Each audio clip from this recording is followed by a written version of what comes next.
বিপুল পরিমাণ টাকা সহ জামায়াতে ইসলামীর এক নেতাকে আটক করেছে পুলিশ। নীলফামারীর সৈয়দপুর বিমানবন্দরে আজ ঠাকুরগাঁও জেলা জামায়াতে ইসলামের আমির বেলাল উদ্দিনের কাছ থেকে পুলিশ প্রায় 50 লাখ টাকা জব্দ করেছে। বাড়ি কোথায়? বাবার নাম কি? বাবার নাম দবিরুল।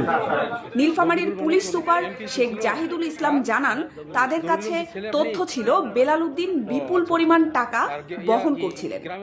এরপর তারা অভিযান চালিয়ে টাকা জব্দ করে।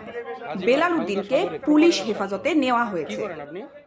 টাকার উৎস ও ব্যবহারের উদ্দেশ্য সম্পর্কে জিজ্ঞাসাবাদ করা হবে। জাতীয় সংসদ নির্বাচন ও গণভোটের একদিন আগে এই আটকা দেশের ঘটনায় সামাজিক যোগাযোগ মাধ্যমে ব্যাপক আলোচনা শুরু হয়েছে। শিক্ষক আপনি? আচ্ছা, কত টাকা আছে এখানে আপনার লাগেজে? এখানে